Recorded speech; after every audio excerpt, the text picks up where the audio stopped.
బయటికి వచ్చినటువంటి శిశువు ఒక్కసారి 6 అడుగుల ఎత్తు ఉన్నటువంటి పెద్ద పెద్ద ఆకారాలు, దీపాలు, కాంతి, దానికి తోడు మాటలు ఇవన్నీ వినపడి శరీరావయవములు పనిచేయడం ఆగిపోయి మూత్రపిండాలు, గుండె మొదలైనటువంటివి కూడా ఆగిపోయే పరిస్థితి ఏర్పడితే అప్పుడు అమ్మ తొలి దైవమై ఆమె యొక్క స్థలము నుండి కోలోస్ట్రమ్ అనబడేటటువంటి పసుపు పచ్చటి ఎరుపు రంగులో ఉన్న ముద్ద ఒక ద్రవం విడుదలవుతుంది.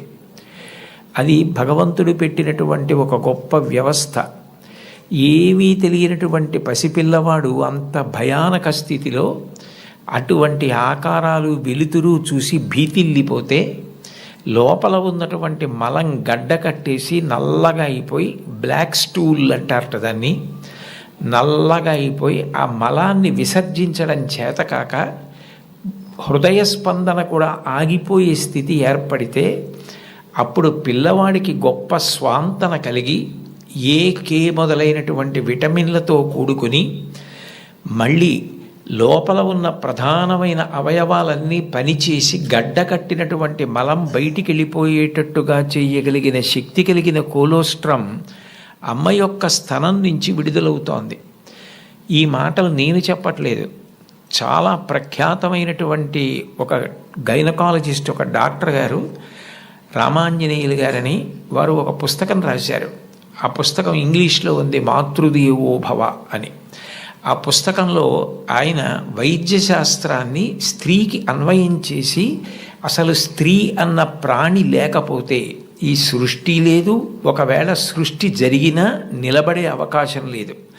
తండ్రి కోట్లకు పడగలెత్తినవాడు కావచ్చు, గొప్ప అధికారి కావచ్చు, కానీ పుట్టినటువంటి పసిబిడ్డ ఆకలితో ఏడుస్తుంటే ఆ పసిబిడ్డకి పాలు పట్టగలిగినటువంటి శక్తి అమ్మకు ఒక్కదానికే ఉంటుంది.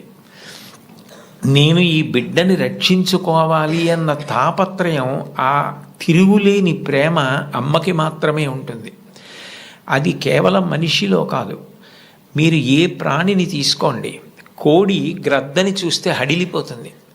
అట్లాంటి కోడి తన గుడ్లని పొదిగి పిల్లల్ని చేసిన తరువాత ఆ పిల్లలు కొంచెం దూరం వెళ్ళి ఏదైనా తింటూ ఉంటే ఎక్కడ గ్రద్ద వచ్చి పిల్లల్ని తన్నుకుపోతుందో అని మెడ ఎత్తిపెట్టి ఆకాశం వంక చూస్తూ కొక్కొక్కొక్కొక్కొక్కొక్కొక్కొ అంటూ, ఒకవేళ గ్రద్ద వస్తే 2 రెక్కలు ఎత్తిపెట్టి పిల్లలన్నింటినీ రెక్కల కిందకి తెచ్చేసుకుని రెక్కలు ముడిచేసి కంఠం ఎత్తిపెట్టి ముందు నా కంఠాన్ని కోసేసి అప్పుడు నా పిల్లల్ని చెనకు అని గ్రద్దకి ఎదురు తిరుగుతుంది. ఒక కోడికి ఎవరు నేర్పారు తన పిల్లల్ని కాపాడుకోమని? స్త్రీ ప్రాణి. కోడి పుంజుకు లేదు ఈ లక్షణం, కోడి పెట్టకుంది ఈ లక్షణం, ఆడ కుక్కకుంది ఈ లక్షణం, ఆడ పందికుంది ఈ లక్షణం. స్త్రీ ప్రాణి ఎక్కడ ఉన్న లోకంలో బిడ్డల్ని కడుపులో పెంచుకోవడం, కడుపుని గర్భాలయం చేయడం, కన్న బిడ్డలకి పాలిచ్చి పెంచి పెద్ద చేయడం, అంత అవ్యాజానురాగంతో స్త్రీ చేసేటటువంటి త్యాగం లేకపోతే ఈ సమాజం లేదు. భగవంతుడి మీద తప్ప అన్యం మీద స్తోత్రం చెయ్యని శంకరాచార్యుల వారు తండ్రి మీద కూడా చెప్పల, అమ్మ మీద మాత్రం 5 శ్లోకాలు చెప్పారు. 5 శ్లోకాల్లో ఒక శ్లోకంలో అంటారు, ఆస్తాం తావదీయం ప్రసూతి సమయే దుర్వార శూలవ్యధ నైరుచ్యం తనుశోషణం మలమయీ శయ్యాచ సంవత్సరి ఏకస్యాపి నగర్భభారణ భరక్లేశస్య యస్య క్షమః దాతుం నిష్కృతి ఉన్నతోపి తనయత్తస్యై జనన్యై నమః అంటారు. 9 నెలలు కడుపు పెద్దదై వికారమును పొంది తాను వంగలేక, పని చేసుకోలేక, తిందామంటే ఆహారం సహించక ఎంతో కష్టపడి తాను మరణ సదృశమైనటువంటి వేదన పొంది అన్ని నిప్పులు పడి బిడ్డని ప్రసవించి ఆ బిడ్డకి పాలిచ్చి పెంచి పెద్ద చేసి ఏడాది పాటు చలికాలం లేదు, వర్షాకాలం లేదు, మంచంలోనే మలమూత్ర విసర్జన చేస్తే ఆ మలమూత్రములను తుడిచి కడిగి బిడ్డని రక్షించి తాను ఉపవాసాలు చేసి చిట్ట చివరికి అవసరమైతే పిల్లవాడు ఎంత పెద్దవాడైనా వాడికి ఏదైనా కించిత్ అనారోగ్యం కలిగిందంటే భయం వేసినటువంటి మనసుతో నా ఆయుర్దాయం కూడా నువ్వే పోసుకొని బ్రతుకని అనగలిగినటువంటి వ్యక్తి ప్రపంచంలో ఉంటే అది అమ్మ ఒక్కతే. అందుకే అమ్మలాంటి ప్రాణి లోకంలో లేదు. శాస్త్రాలు కూడా మొట్టమొదటి నమస్కారం ఎవరికి చేయించాయి అంటే మాతృదేవో భవ. మాతృదేవో భవ అంటే భగవంతుడు అమ్మ రూపంలో ఉన్నాడు అని కాదు దాని అర్థం. అమ్మయే భగవంతుడై ఉన్నది. భగవతి అమ్మ, అమ్మ భగవంతుడు రెండు కాదు. ఎందుకనంటే ప్రాణం పోయేటప్పుడు కూడా ఎక్కడ కొడుక్కి ఇబ్బంది కలుగుతుందోనని, కొడుక్కి ఇబ్బంది కలగకుండా వాడికి ఏ విధమైనటువంటి క్లేశము పొందకుండా తాను వెళ్ళిపోవాలని తల్లి కోరుకుంటుంది. సభలో చెప్పడం నాకు ఇష్టం లేదు, కానీ నేను ఉద్యోగం చేసిన రోజుల్లో నాతో పాటు ఉద్యోగం చేసినటువంటి ఒక వ్యక్తి తల్లి, ఆమెకి గుండె నొప్పి వస్తోందని తెలిసినా కొడుక్కి చెప్తే ఎక్కడ కొడుకు వైద్యానికి తీసుకెడతాడో, ఎక్కడ కొడుక్కి చాలా డబ్బైపోతుందో, ఆడపిల్లలు పెళ్ళికి ఎదిగొచ్చారు, మగపిల్లలు చదువుకుంటున్నారని చెప్పడం మానేసి కొడుకు నిద్రపోవడానికి వెళ్ళిపోతుంటే పిలిచి ఒక్కసారి ఇలా కూర్చొని ఒళ్ళో తలపెట్టుకుంటానని, ఒళ్ళో తలపెట్టుకుని నేను నిద్రపోయిన తర్వాత నువ్వు వెళ్ళి పడుకో అని అంటే ఆవిడ ఉద్దేశ్యం ఏంటంటే ఆవిడ శాశ్వత నిద్రలోకి వెళ్ళిపోతోంది. ఆ కొడుకు ఒళ్ళో తలపెట్టుకుని పడుకుంటే కొంతసేపటికి తల్లి కదలటం లేదని వాడు కదిపి చూస్తే తల్లి శరీర త్యాగం చేసేసింది. ఆ తర్వాత తెలిసింది, తన భార్య చెప్పింది, కొంచెం గుండెల్లో నొప్పిగా ఉందమ్మా, బరువు పని చేయలేకపోతున్నాను, కానీ వాడికి మాత్రం నువ్వు చెప్పకు సుమా అని ఒట్టేయించుకుందట కోడలతో. అది తల్లి అంటే. అమ్మ అంటే అంతటి ప్రేమైకమూర్తి. అమ్మ లాంటి వ్యక్తి జీవితంలో ఇక దొరకదు. జీవితంలో అన్నిటికన్నా పెద్ద నేరం ఏమిటంటే అమ్మకి చెప్పలేము అన్న పని మనం చేయడమే. ఏ పని మనం చేస్తామో అది అమ్మకి చెప్పగలగాలి. మీరు ఏ పని చెయ్యండి, ఇది అమ్మకి నేను చెప్పలేను అన్న పని మీరు జీవితంలో ఎప్పుడూ చెయ్యకూడదు. భగవంతుడెంతో అమ్మ అంతే.